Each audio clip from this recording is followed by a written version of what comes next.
I wanted to introduce myself. I'll be your moderator today. My name is Corey Mangum. I'm a course associate here at the Insurance Management Program at Columbia University in New York City. I assist Director Teresa Chan with the Emerging Risk and Applied Research courses. I'm also the Director of Risk Management at Promora Services Corporation, a construction company that focuses in critical infrastructure and energy. Before we begin today, we're just going to wait a few seconds for some of our attendees to continue to join the panel discussion.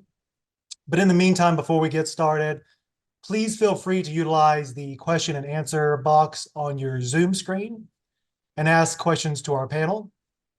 We will try and answer questions throughout the webinar today. Also, just a note, this webinar is being recorded and we're happy to share the recording with any of you post-event. So before we actually begin today, I want to go ahead and have our panelists introduce themselves. Very, very excited. I think we have what I would consider kind of a who's who of the captive kind of industry on this panel today. So without further ado, I want to go ahead and pass it off to Karen. And Karen, would you go ahead and start us off with introductions? Yeah, great. Thanks, Corey. Hi, everyone. I am Karen C., the Executive Director of Captive Programs for the University of California. So my role at the UC Office of the President is to oversee our current captive portfolio, which actually includes 4 captive insurance companies, and really to design and execute new strategies to finance the university's risks more efficiently. So for those that don't really know California, as we are on the other side of the country, the University of California system actually consists of 10 university campuses, 5 academic health centers and systems, and then 3 national laboratories. Incorporates 350,000 students, probably plus 280,000 faculty and staff, and probably runs about 36 billion in annual revenues. And we actually have more than 2 million living alumni working all over the world. So a pretty large organization, and very proud to be a part of that, as I am a Cal alum. So, Corey asked us to share kind of I guess you could say, fun fact about ourselves that might help us to kind of relate to the audience. Wasn't exactly sure what to admit, I guess, in this fun fact, but one of the things that popped into my head, as you know, we all went through the pandemic, and part of that is these virtual sorts of webinars, which was great to be able to still keep in touch with folks, but I'm sure people got a little bit, I don't want to say bored, but yeah, sure, bored at home on their own. I channeled my boredom, I guess, in certain activities and new hobbies. One of them was actually creating candles out of empty wine bottles. And that semi came from the increase of purchase and consumption of wine.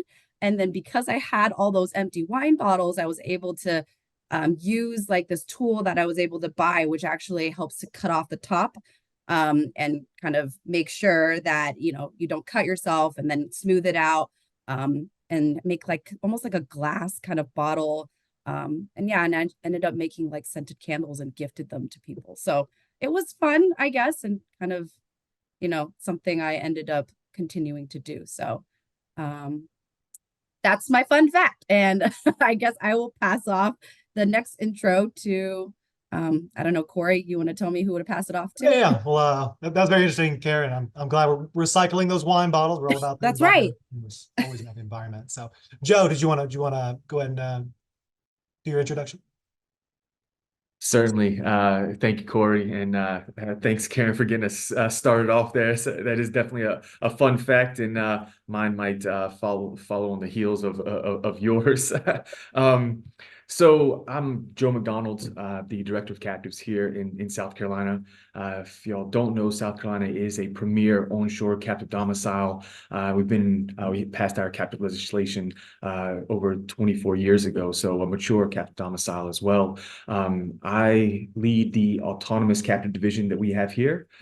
My focus really is to attract the right kind of companies here to build our portfolio of captives, and and really to maintain the proper regulatory stance, if you will, that not only supports solvency, but also allows for creativity and flexibility, for which captives are certainly known.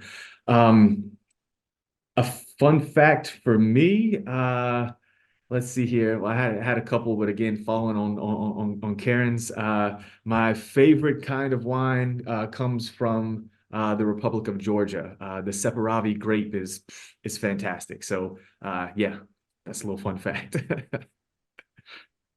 Yeah, thank you, Joe. Nate, did you want to go? Do you want to go next?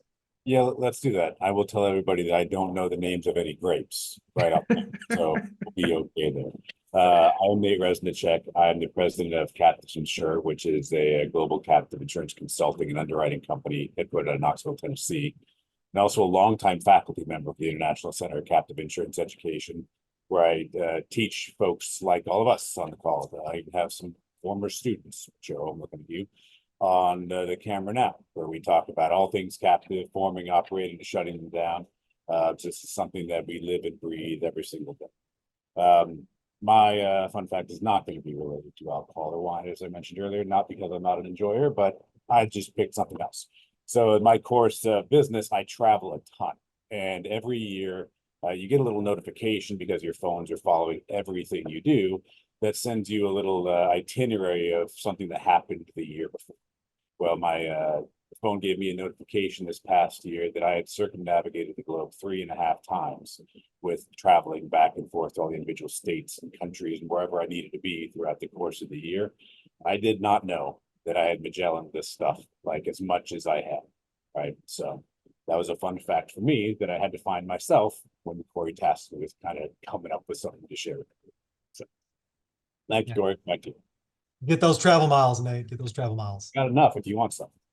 I'll gladly Oh, take some. I do. I call. Yeah. Anybody in the audience as well? Feel free to throw your hand up. Looks like Nate's giving out some miles. So, but no, that was a great introduction. And Mark, do you want to kind of just finish up on the introductions for us? Yeah, definitely. Good morning, good afternoon. My name is Mark Benz. I'm the head of group captives for AXA Excel.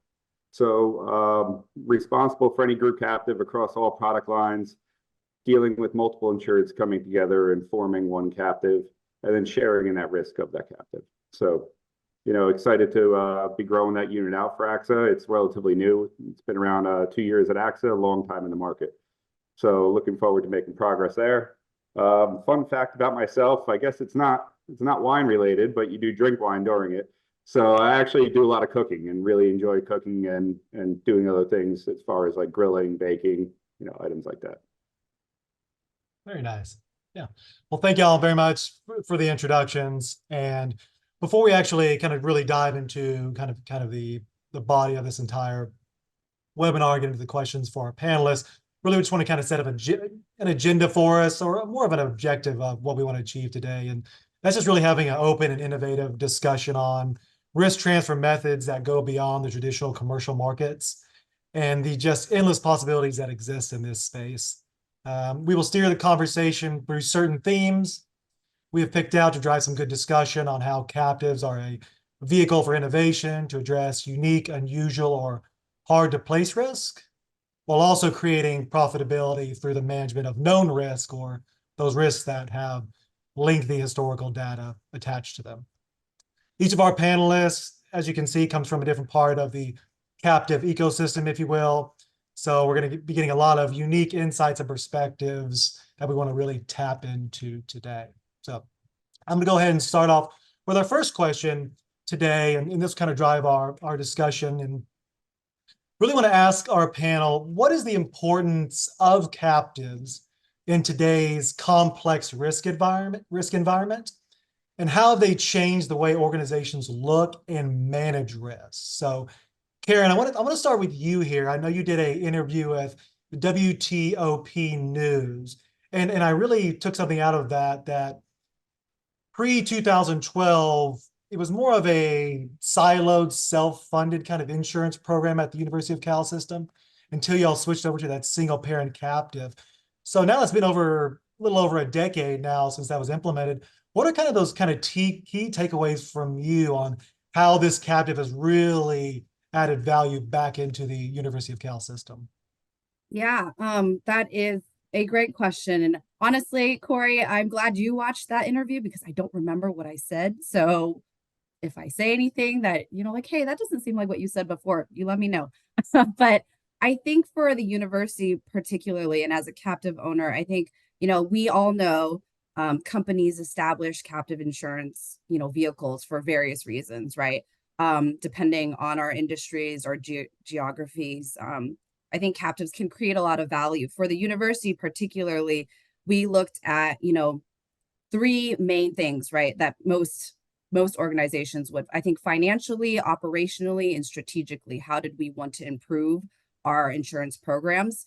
So prior to our captive and all the lines of coverage being in our captive insurance company, and that's 40 plus lines, like you said, Corey, we were very siloed. Every sort of line of coverage had almost like its bucket in which claims would be paid out of, and how we did the risk management was very similar as well. It all came under an umbrella, and kind of the haves subsidize the have-nots with the insurance company, right? So, I mean, financially, we reduced the cost of risk by capturing that sort of, well, basically everything. We were financing it much more efficiently, right? We captured profitable premium that would otherwise maybe have been transferred or paid to commercial insurers, and we actually raised our self-insured retentions as the hard market was happening. We are a not-for-profit, so we do not have any tax efficiencies from any of potentially funding through a captive. I mean, Nate or Joe probably talk about that a little bit more with their other captives they've seen, but for ourselves, we did not have that in our feasibility study when we were doing that. I think operationally, we wanted to be able to centralize the control of insurance, right? So me sitting at the office of the president over kind of the system-wide business fiscal, I guess you could say, operations. This was very important. We didn't want to see all of our campuses or health centers and health systems go out and procure their own insurance, because it's definitely much more affordable and financially efficient to do it all together. And also, I think operationally, the control of just data, right, and claims management, it definitely improved as we had our captive insurance company. And so we were centralizing all of those things. And then finally, I think strategic wise, that was always part of the plan for our organization for the university. We wanted to improve, our purchasing power, right? Leverage that when we did transfer out our large towers of insurance. We still, we reinsure, we write direct policies as a captive, but we still have a bunch of capacity, and we do work with our reinsurance, our carriers in London and Bermuda for our different lines. So it's one of those things where we were able to then bring that to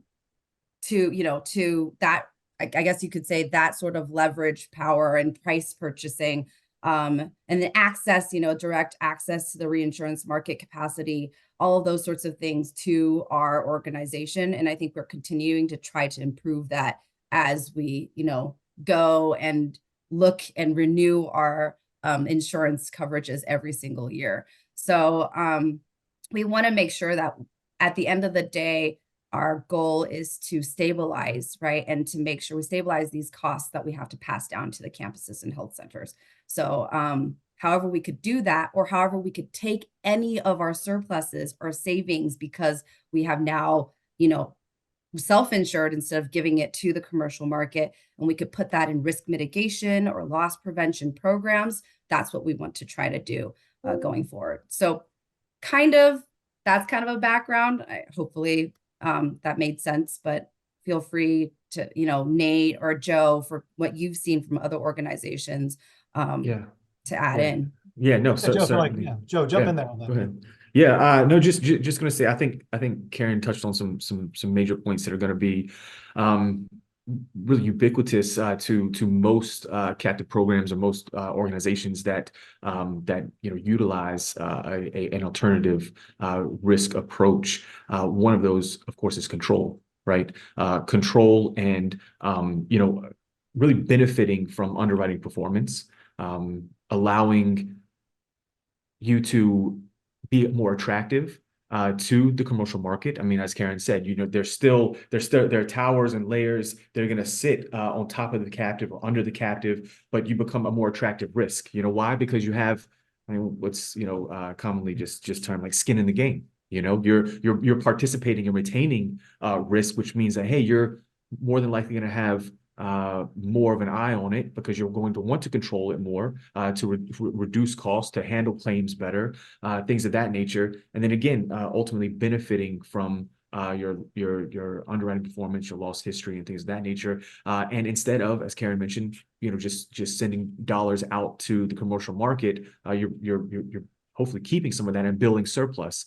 And then the question comes later on, as that surplus builds, what are some of the creative things we can do with that surplus? As again, looking operationally, financially, strategically, again, at any organization, we have this pot of money here that, of course, as a regulator, solvency is my primary concern.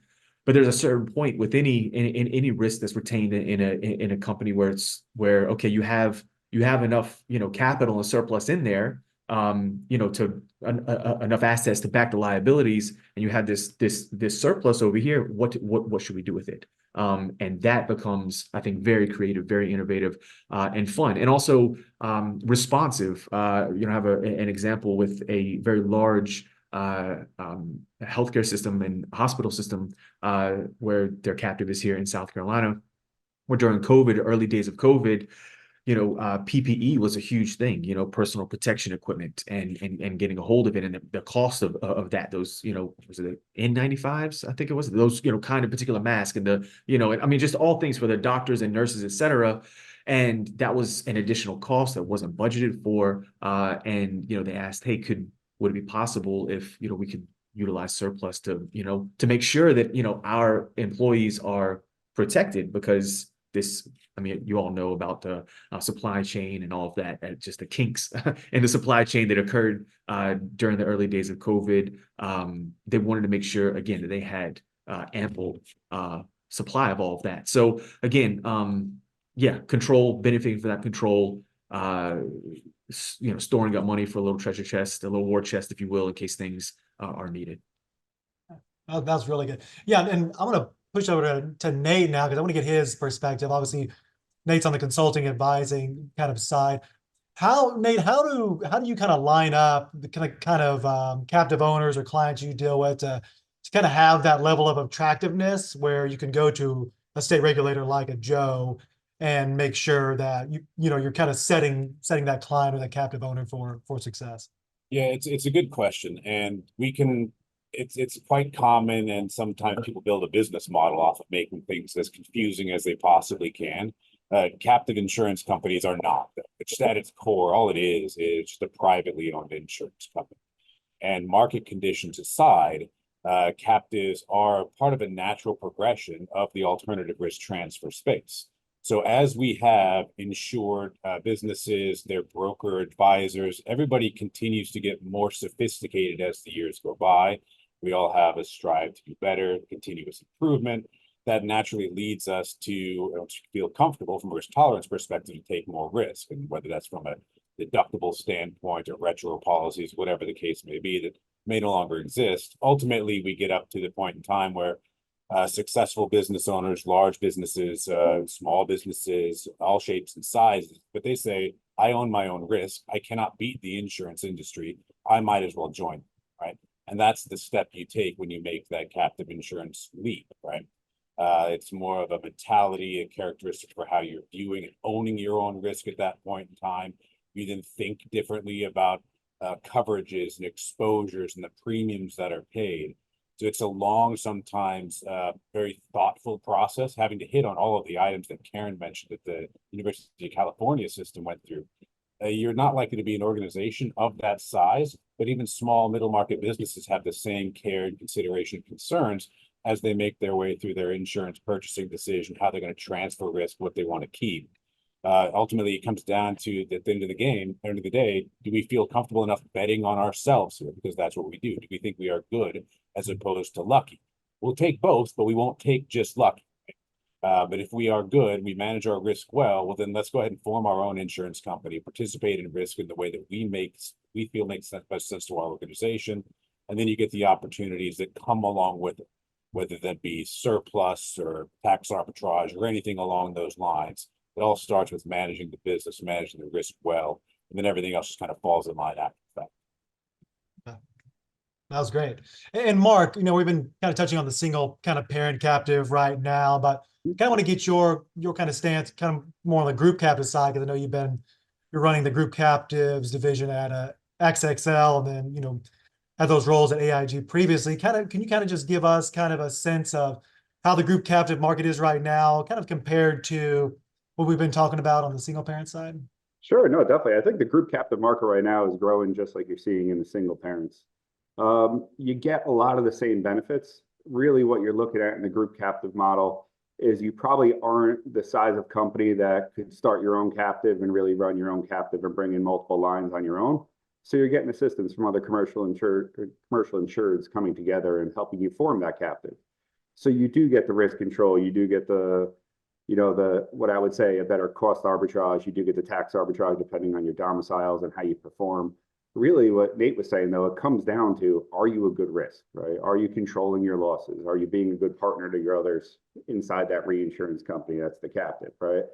I think that's really the key differentiator between is you have multiple people coming together that don't know each other, right? So you have to trust that A, your intermediary and your carrier are putting them together and they're all good insureds, and B, everybody is really upkeeping on their loss control and risk control to make sure you're all driving towards the same goal, which is lower the cost of insurance and make sure everybody gets home safely at the end of the day in the casualty arena.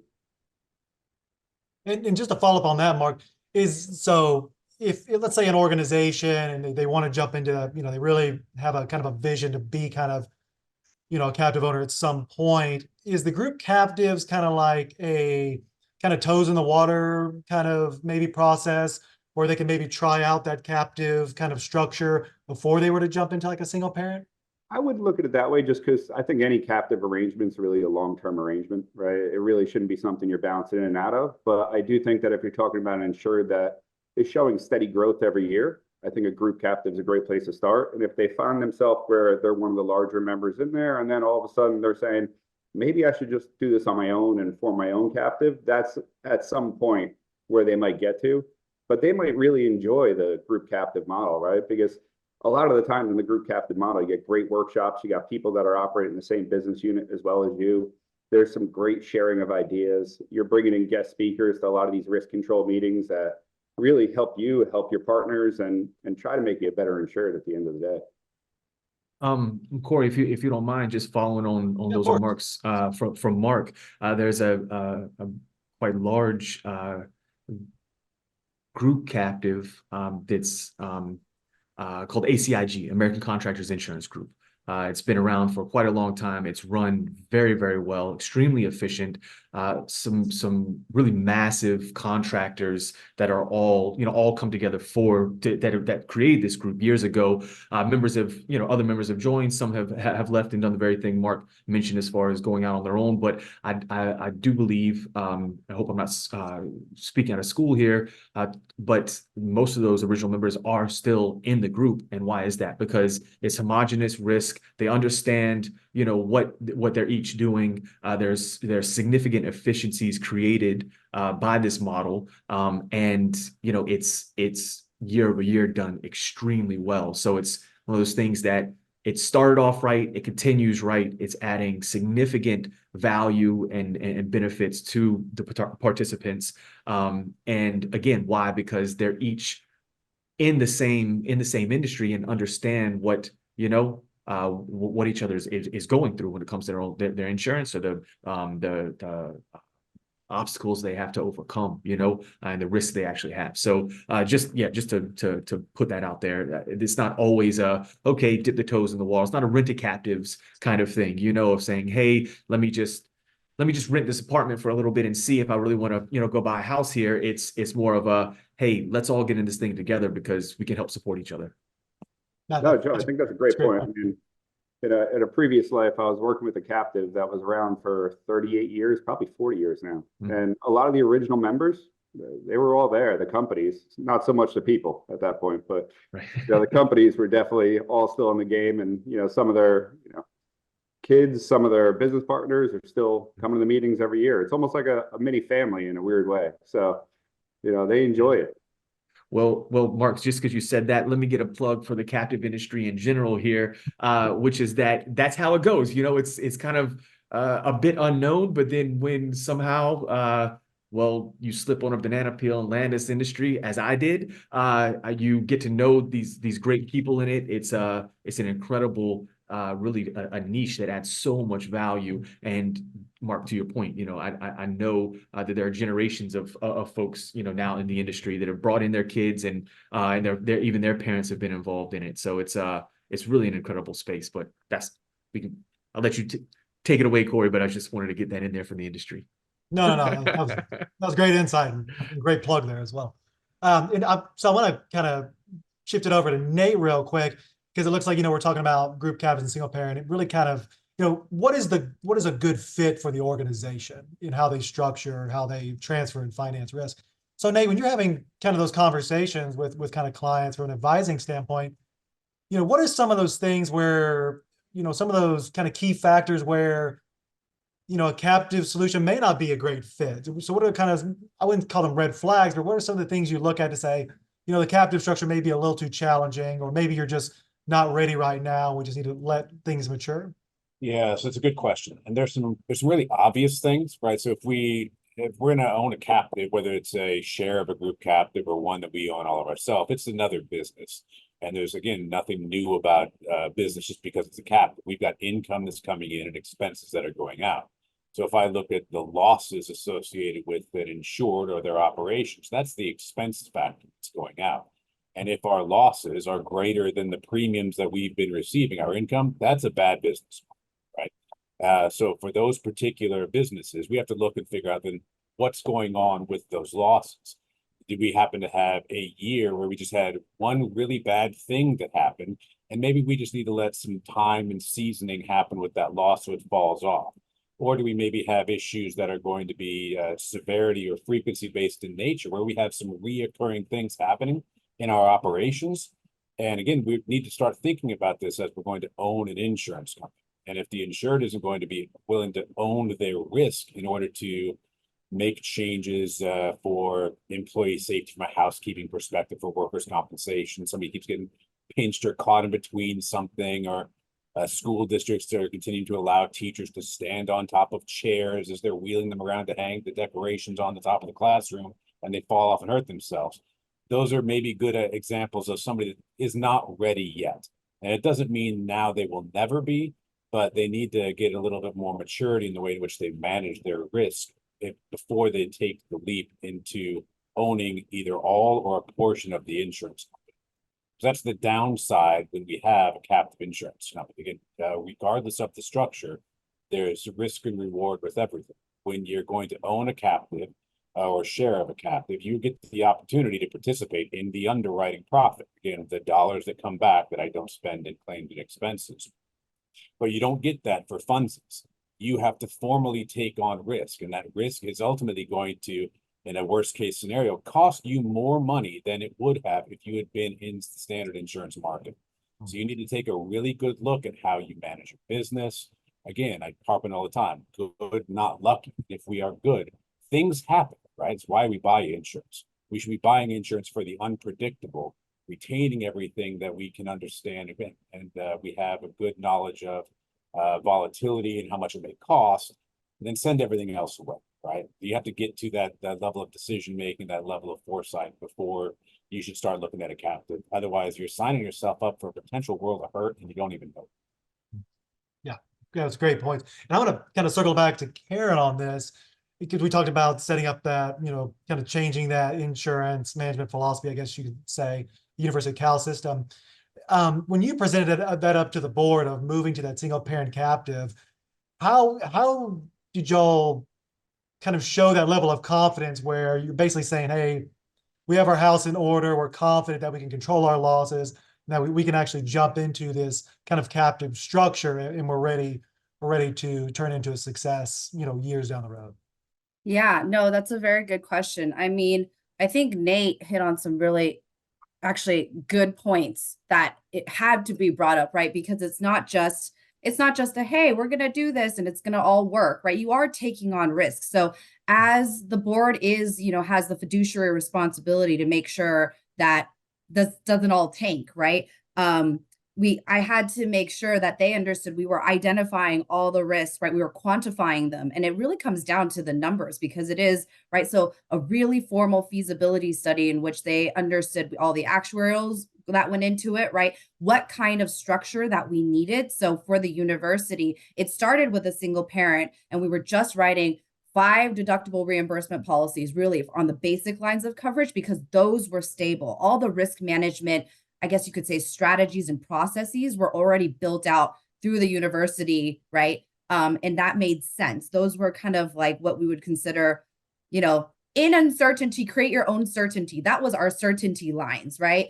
And so what we did though from there was, they were comfortable with that. We weren't doing much actually besides kind of the normal, I would say, basic sort of things a captive would place into their captive, right? And so what I would say was that confidence and trust continued to grow as we started looking at, well, now all of a sudden the university is not able to get certain coverage, right? They are excluding, unique risks. We needed to almost build our own policies. Then we started looking at the captive a little bit differently. But that actually came later, much later. So we were established in 2012, our single parent. We then ended up growing much more, putting more and more lines of coverages in. By 2016, 2017, I would say we're almost ensuring most of self-insure, at least a portion of all of our coverages. So 40 plus coverages within our single parent captive.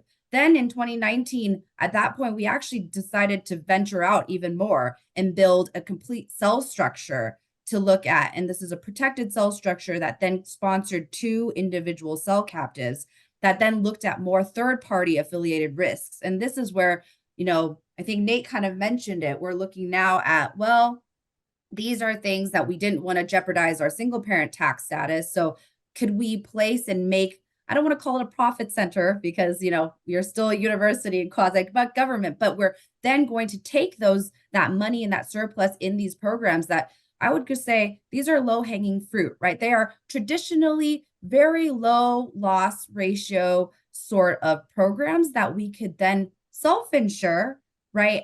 We could capture those underwriting profits. We could funnel them back into future risk and like loss mitigation programs that then builds again on kind of what Nate was saying. You have the foundation. These are things we do well. If we're going to take this risk and have skin in the game, right? Then we need to make sure all those processes still keep running. So it's almost like a really nice cycle in a weird way. And we tried to make sure that we were doing that, right? And so in our kind of proposal in terms of strategy with the board, it was actually a long-term play. Like Mark was saying, a captive getting into a captive is not. And so we actually laid out everything. It was going to start with a single parent captive. It was going to then venture into a cell captive that may then maybe sponsor our own third-party affiliated businesses, but also other sister organizations. So, like the CSU system, which is actually the California state system, which has many more campuses than we do, but they don't have the resources, but they could utilize our, I guess you could say our protected cell captive platform to maybe rent a cell in that sense. Or, and similarly, the community colleges system, right? They also have a huge footprint in California, and we were trying to help benefit the rest of our, I guess you could say California state,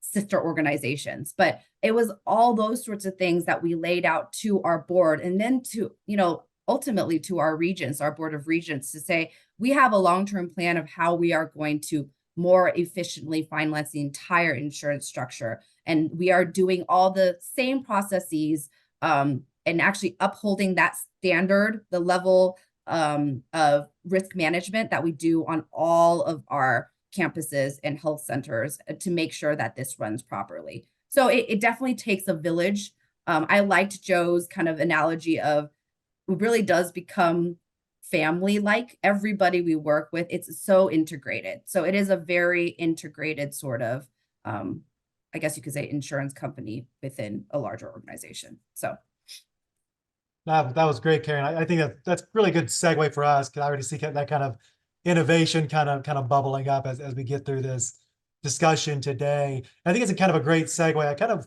want to really kind of steer the conversation in a direction to really talk about technology. You know, we're seeing a lot of advancement in technology, artificial intelligence, chat GPT, see it on TV 24/7 these days. But I want to kind of get y'all's thoughts on, how is that rapid advancement in technology helping risk management leaders, captive owners, even the consulting, advising side, the carrier side, regulator side? How is it really helping those organizations build robust and resilient captive programs that can address those known risks where we have a lot of historical data, but also helping us kind of look at those unknown risks, or like Karen was hitting on, those unique, unusual, hard to place risk, or maybe it's just a policy exclusion at this point. So how has technology really helped all of you kind of in that sphere? And Nate, I'll let you start off here. Yeah, I'll take a first swing there. So one, it's undeniable that the advent of AI and the advanced technology has provided a lot of ancillary and direct benefits to individual insureds and folks like myself that are assisting them and their brokers. Largely, we see it in the time and the quality it takes for analysis of all of that data, right? Because that's the big power of big data, the power of AI, is it can crunch through that stuff much faster, much more efficiently than typically we can all do as individuals, right? But it can be easy at the same time to lose sight of the fact, again, risk reward.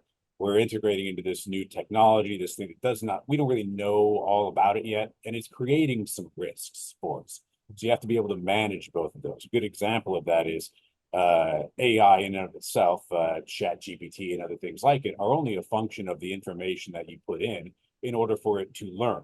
And if we start basing all of our decisions in our AI modeling or whatever the case may be on faulty data, well, then we end up with a faulty model that comes out of the back end of it. And that can have significant impacts if we're looking at things from a larger social perspective, where we may be qualifying folks from a credit acceptance score, but the data that we're taking in maybe it had inadvertently disenfranchised a group of society.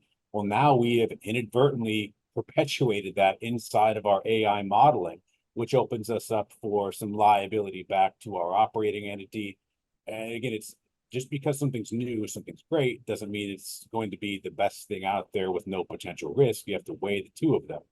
And when you combine that up with the fact that we're dealing with the insurance market, which is massive and a very large ship that takes a very long time to steer, the standard insurance market does not do a very good job of keeping up with these emerging risks, whether it be cryptocurrency or AI or anything along those lines. So that's often where you see captive insurance companies come in and bridge the gap. Because again, I own the insurance company. I now have the ability to, assuming that folks like Joe and the regulator seat are okay with it, to direct write policies myself to allow me to pre-fund for these future losses just in case these things happen, where the standard market's not going to get them. Oftentimes the standard market's new and innovative products that they come out, we have battle tested those things and created them at the captive level years before the larger insurance industry says, as Lloyd's of London as the example says, you know what, this is a new product now, we're going to go ahead and comfortably launch this out to the rest of our syndicate members. That's going to take you years to get to in the standard insurance market. Captives, you could make that decision as a shareholder in a matter of weeks to implement those policy changes. Very interesting. And so, Joe, I want to get your kind of view on that from the regulatory side. You talk about, your kind of role is really attracting that business to the state from a captive standpoint. How do you kind of look at that? Kind of what Nate was talking about. Yeah.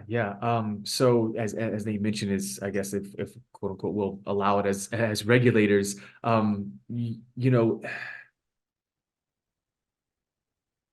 technology is a tool, right? I mean, at its heart, it's a tool.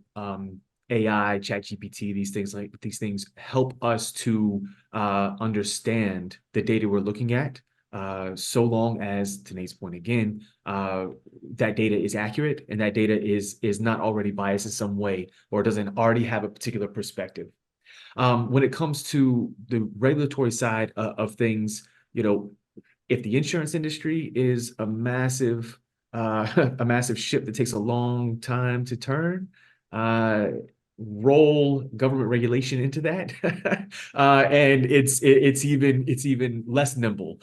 So we see, we do see companies being innovative when it comes to their technology. But again, really more what Nate was talking about as saying that, okay, a company has this risk, the admitted market isn't going to take it. What kind of price could we put on this? How can we fund this at all? Because the traditional market is not taking it.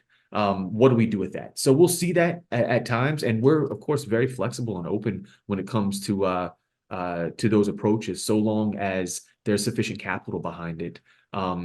Yes, our biggest concern really is what are the unknowns for utilizing the whatever current technology that's on the on the cusp, on the forefront of everyone's mind, the technology of the du jour, if you will.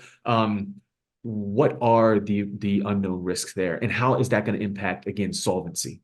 All this other is great to crunch data, understand data better, and that does help, and obviously in so many ways, to understand the risk and to understand, okay, how can we maybe be a little different and carve out, a place for ourselves here that we're going to benefit from. But again, as a regulator, if it materially impacts solvency, that's where me and my team are going to really, keep a heavy hand on. Corey, I got a quick question for Joe. Joe, are there any political considerations you may need to take into account as a entity part of this government, especially when we talk about maybe not AI, but other emerging markets that go just insurance and the numbers?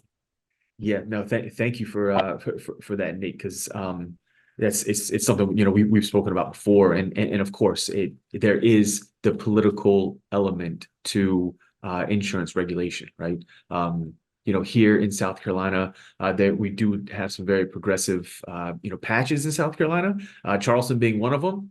But which is where I live, which is why, again, plug for Charleston. Love it here in the Low Country. But yes, politically speaking, still a red state. And that said, there are certain emerging risks, if you will, cannabis being one of them. Although at its heart, it really is just agricultural risk. And if it was grapes and I was a viticulturalist, thanks for that word earlier, Karen. Then it wouldn't be an issue. You're just growing grapes. Not that we are known for our wine, as the Republic of Georgia is, but anyways. But so at its heart, cannabis is what is agricultural risk. But because of the nature of what's being grown and politically where the political winds here in South Carolina, we're not touching anything, when it comes to that. The other side of it is that we see things that are politically motivated.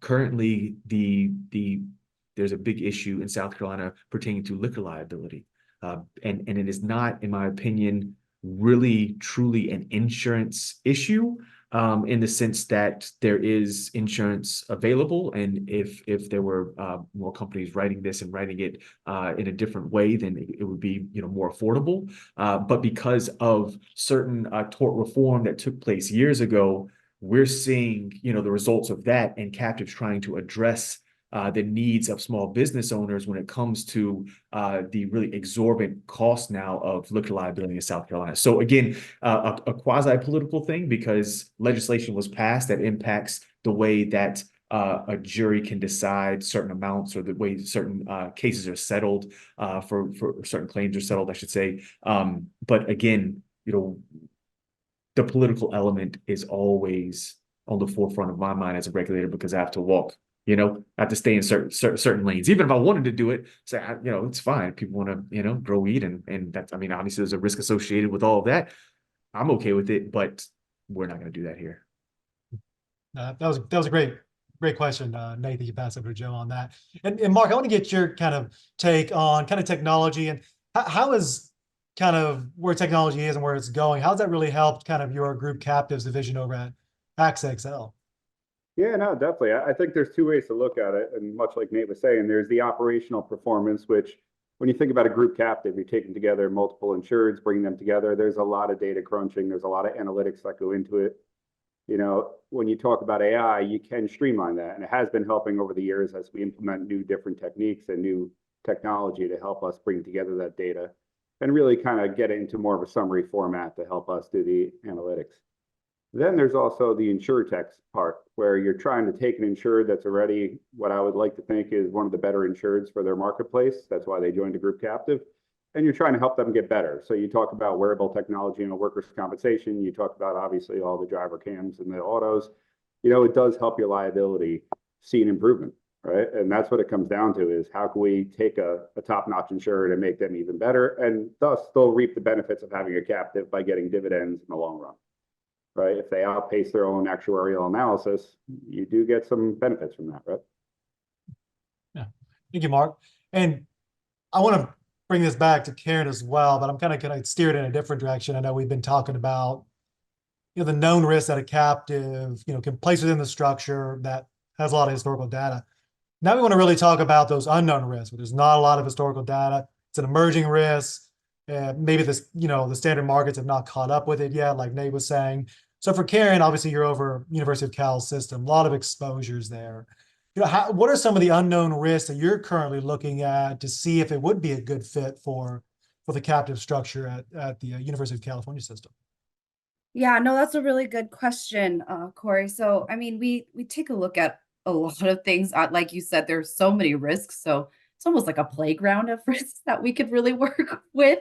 In the sense of, you know, some of the, I guess an example of some of the unknown ones, you know, as we're coming out of the pandemic, right? So I'm kind of merge everyone's kind of comments into one, but I was thinking about this as everyone was speaking. You know, as we're coming out of the pandemic and travel, obviously, like Magellan over here, Nate has circumvented the world 3 times, you know, it's becoming again, you know, something that you now think about after we hadn't done it for, you know, I don't know, 3-4 years, right? So, you know, previous to, you know, the pandemic, we had, you know, our education abroad program, for example, come to us with like, hey, I need to develop a business continuity type policy to cover, you know, expenses that might happen if this program gets dropped for the university side, not for a student side, right?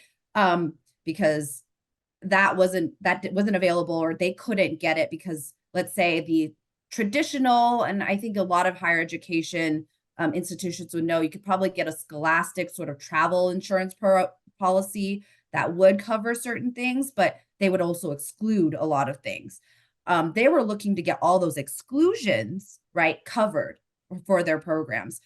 Things like that, we ended up looking at developing a policy to be able to cover that. We are also continuing to look at potential solutions to do that going forward, just because it happened in the pandemic, really, it showed the benefit and the value of having a policy like that. Didn't exist before, right? Now they're like, well, we kind of need it. So it's almost like it pushes forward or enables them to be like, we can continue to operate or be a little bit innovative in our program structure and enable, you know, the university to provide the students with these sorts of experiences at a different level and partner with other, you know, I'll say institutions all around the world and not be kind of scared to do that, but have this backing, right? And so this policy before didn't exist. We developed it. It worked. It paid out. Unfortunately, as the insurance company speaking here, I was like, ooh, that hurt. But that's exactly why we're there, right? They couldn't buy it in the commercial market. It was being excluded. We come in, hey, let's try to do this through the captive, right? And use the resources. We'd built up surplus. The solvency numbers, right? As Joe was saying, they looked good. We were able to do this, right? Certain things that I would think about is, you know, right now we have folks coming to us with, yeah, sure, ARA is a huge topic, right? The rising cost of healthcare is a huge topic for at least the university, and thinking how can we use, whether it be parametric sorts of coverages or anything to try to help and benefit and and lowering those costs, right? I'm looking at other sorts of things, access for students, right? Access to, let's say, the university in terms of, their tuition we're looking at, right? I know all of these in some shape or form do exist in the commercial market, but whenever they come to us and asking for, hey, we don't really have a solution for this, maybe can we look at something like an alternative, right? Solution. They come to us with something that's a bit more customized. And that's where I think the captive plays the best, right? It's not an existing product that can just it fits all, right? But it's worth exploring the captive to kind of underwrite something and customize some sort of product. The example that kind of pops into my head for that is, recently I kind of spoke to you about this, Corey, prior, but we had a graduate student loans credit risk sort of product that was floated around to us. It was, we're looking for potential solutions related to the transfer of credit risk related to student loans extended to foreign graduate students now that they're all kind of coming back in. I think with what you were saying with technology, all of that allows us to kind of track and have data that actually helps to put numbers behind, hey, like, what were the losses, right? Where are our people? Like, where are the country demographics for all our foreign graduate students, right? In the different schools of business or professional schools. And, who's borrowed from a private student loan program before, and how can we use those numbers and figure out and couple that with, our loss history, what the experience has been and potentially what we could do. And I'm not sure yet, I'm kind of sharing this firsthand with the panel and folks, but it's like, what can we do to create something that could help with all of this data that we have, right? And I think that's a huge portion of where we've come with technology as well, right? And so examples like that make me think that we're just headed in a better direction, right? To better identify, but then quantify those emerging risks, right? Because then eventually they end up becoming, and I hate to say this, but it's almost like captives start at first, right? And then all of a sudden the commercial market's writing it. And, I'm talking to Joe and Nate all the time about things like, oh, remember when cyber was so scary? And now everyone's sitting at the table at the underwriting renewal desk saying, like, I want a piece of your action. I want to write your cyber, right? Because we figured it out. But it was almost like you said, like an incubation sort of thing, where when it wasn't, we were getting exclusions all over the place. And the premium was just so not affordable for an organization. So just kind of I'll stop there because I don't want to keep going. That was I good, can keep man. going. Hey, we're kind of run up on our time today too. I wanted to this is a great conversation. So Nate, kind of from your side, how are you seeing really the innovation on taking on those unknown risks with some of the clients and captive owners you work with? Really good question. And where Karen started is kind of natural place for folks to first look. And that's, I've got policies, I've got exclusions in these policies. How can we fill these gaps and holes? Because again, I own the insurance company now. Let's write a differences in conditions policy and just kind of make this go away, right? We can also find out things after the fact, right? So we also rewind our conversation to talking about grapes and wine. There used to be, we had a coverage contest, basically where there were policies involving wildfire, smoke damage, and grapes. And the policies state that you can't, basically it covers it if it's on the vine, but when it comes off the vine, it's no longer covered. So the argument becomes, when did the smoke taint actually happen? And lawsuits happen with lawyers, right? So that is another spot where you can easily say, let's write a policy in here, let's close that gap. Where folks oftentimes, maybe the second or third year, start approaching their insurance company and looking at the risk a little bit differently, is they ask different questions. They stop saying, all right, tell me about the exclusions in my policies. We start asking the more difficult questions, which is, let's talk about the stuff that can go wrong in our business that can cause us to lose money or incur extra expense. And then from there, let's figure out if those things are insurable, right? Do we have fortuity by nature in those losses? Can we contractually transfer those liabilities from one entity to the other? Can it look and feel and smell like insurance? And then if we can do that contractually, well, then it's a matter of actuarial science on the back end to go ahead and figure out how we properly pre-fund for these things. Because that's all the premium is, right? Told you captives aren't anything fancy. It's just a privately owned insurance company. Premiums is nothing fancy. We're pre-funding for future losses. We just got to make sure we get the math correct in the event we don't have somebody like Joe coming knocking on our door saying, you've got claims coming through, you don't have enough money. What are you going to do about it? Right. So I hope that helps.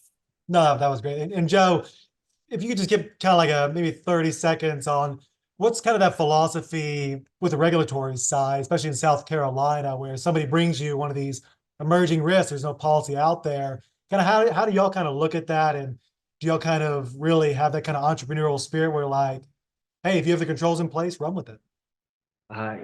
In a nutshell, yes. I mean, that's an easy one for me.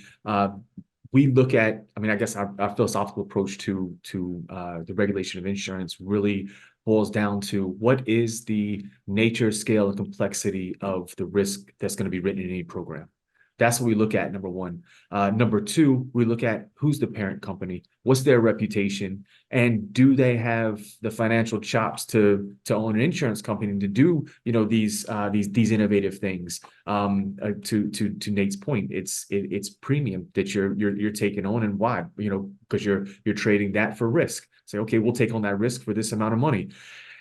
At some point, there's an amount of money that, you know, you can take on any risk. So, I mean, capitalization is a huge piece to obviously solvency. So it boils down to some really fundamental principles that we've been able to successfully create a philosophy out of, and that philosophical approach has done really well for us and provided you know, a consistency to how we regulate all captives here in South Carolina, which affords, I think, a great deal of comfort to the owners of the captives that we have here.